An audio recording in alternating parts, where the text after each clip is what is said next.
This is the Ag Queen Podcast. This podcast explores the agriculture industry with the movers and shakers of those shaping it. Here's your host, Lori Boyer.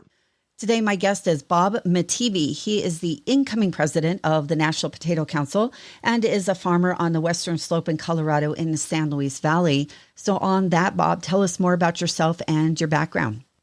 So grew up there in Brighton, small family farm, went to college at CSU, and that's where I met my wife, Gail, and her dad, Carl, and had asked us to come and join his farm. He had 5 daughters, so it was a great opportunity for us to come to the San Luis Valley and begin working with him and learning about growing potatoes.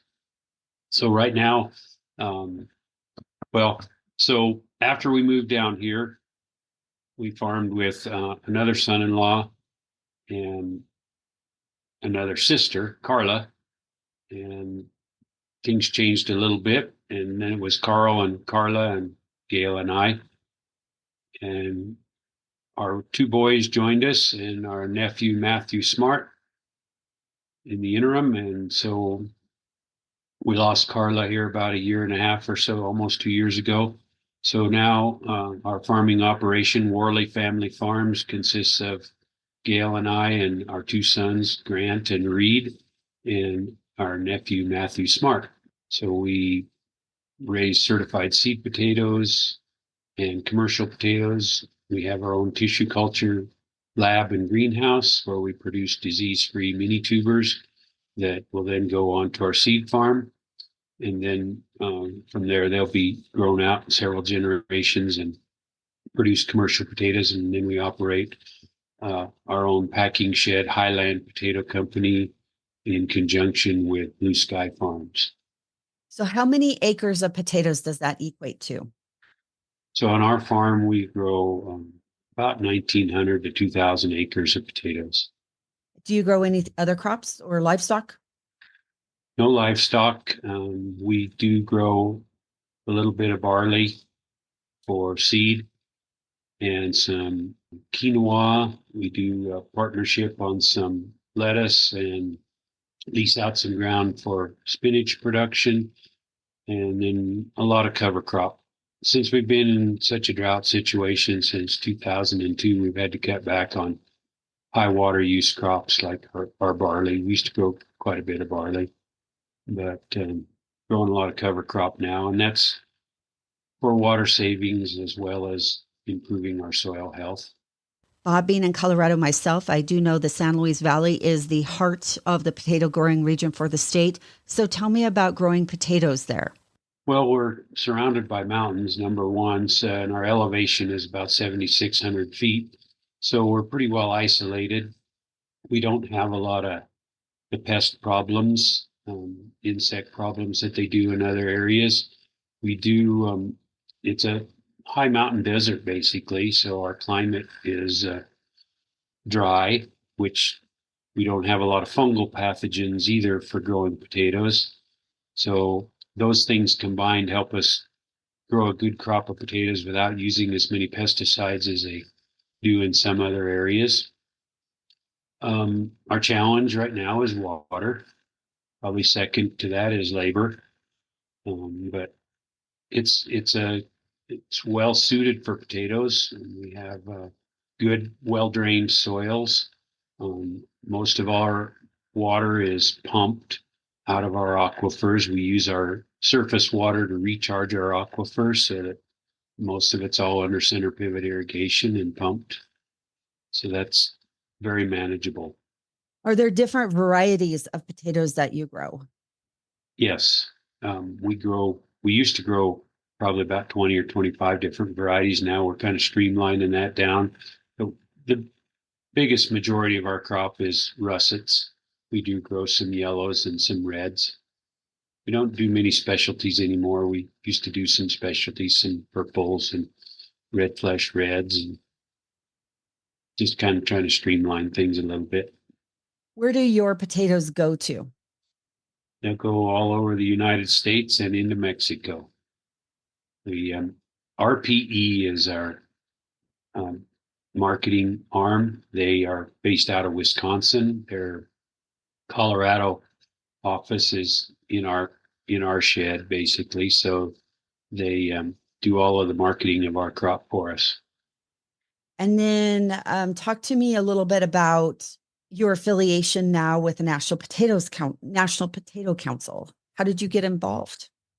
So I've been on the Colorado Potato Administrative Committee for a number of years, and then got involved with the National Potato Council as a board member, and wanted to be more involved and asked to be on the executive committee that's appointed by or voted on by the rest of the board of directors. So was able to get onto the executive committee, where I started out as vice president of finance, then moved into the vice president of environmental affairs. We have several different committees as part of the executive committee, and in February I became the president. What are some of the goals or things that you would like to accomplish while you are president? And it's a 1-year term or 2? No, it's a 1-year term. So what are some things that you would like to do while president? Well, I don't know if I have that many personal goals on there.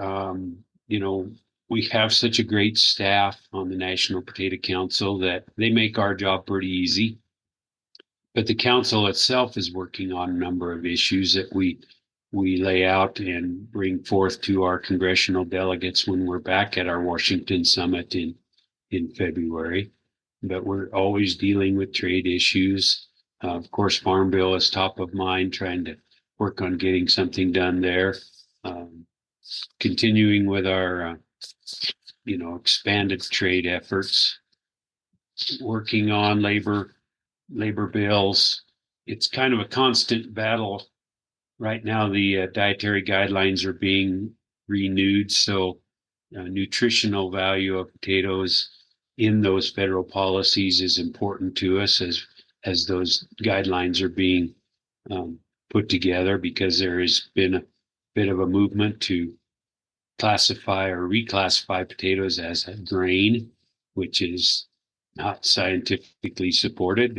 It is a vegetable, and it's America's number one most favorite vegetable. So those are some of the issues that we're kind of working on. We always are right now, since I was chairman of the environmental affairs committee, why there are several environmental issues in terms of pesticide regulations and things that we're kind of pushing back on, because we need to maintain those tools for producers to use. There's often that perception out there that farmers are using a lot of chemicals, and that's not always the case. That's a misconception. And so we push back on some of those things. Another one of our big missions is just trying to get more funding for research through the appropriations process.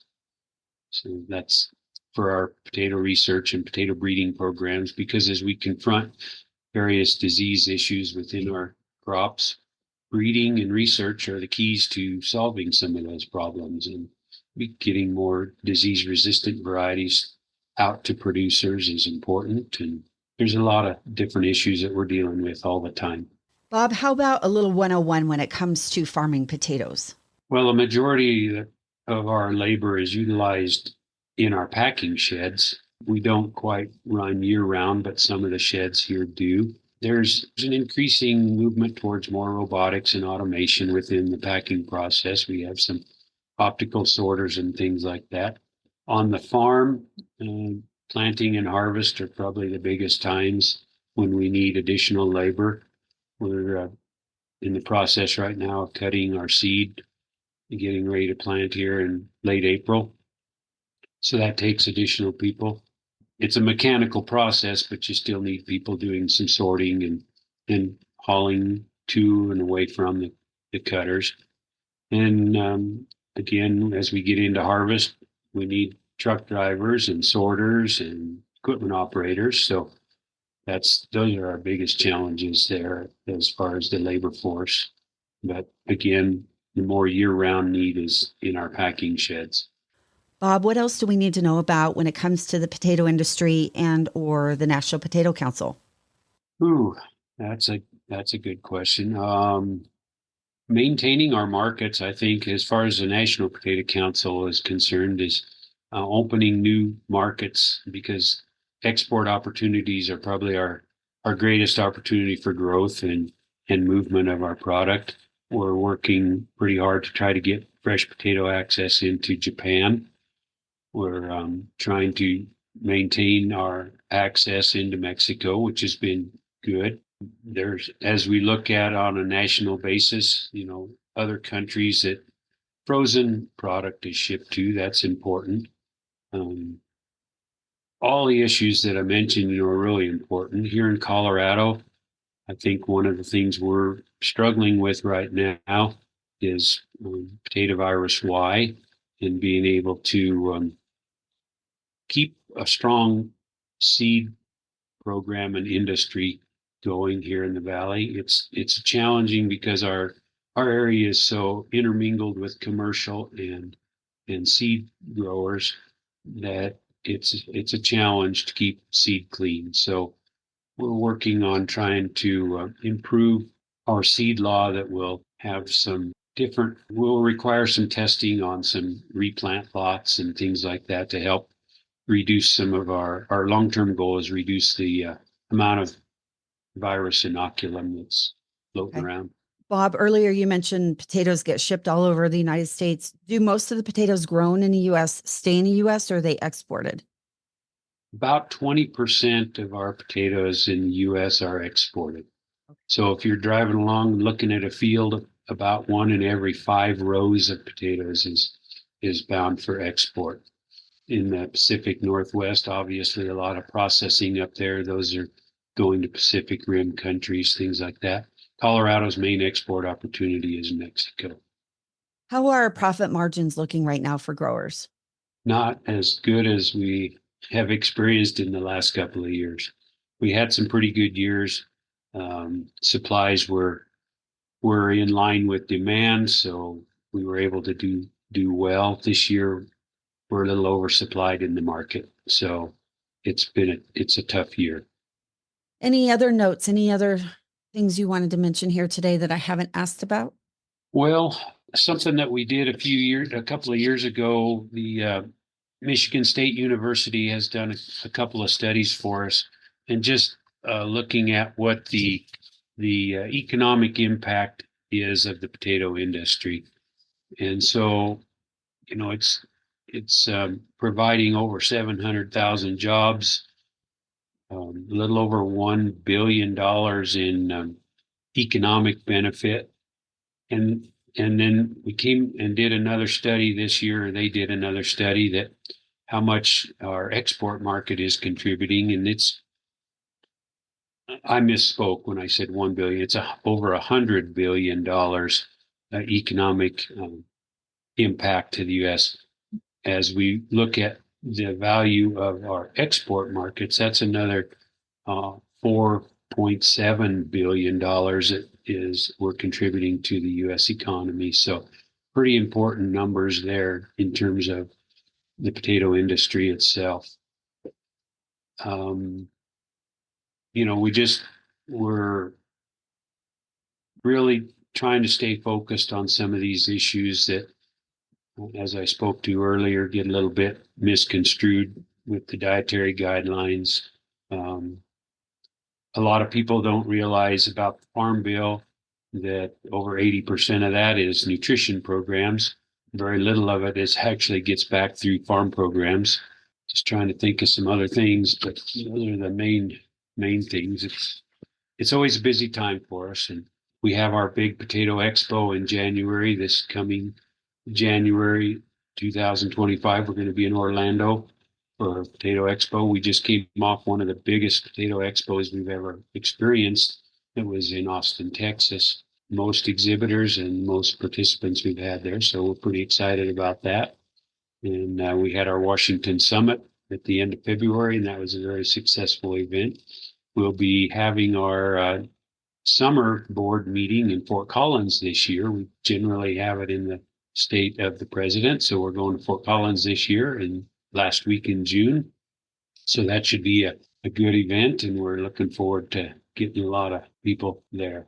Once again, Bob Mattive, my guest, a farmer in the San Luis Valley, which is in the western part of Colorado, and he is also the incoming president of the National Potato Council. Thanks for tuning in to this edition of the Ag Queen Podcast with your host, Lori Boyer.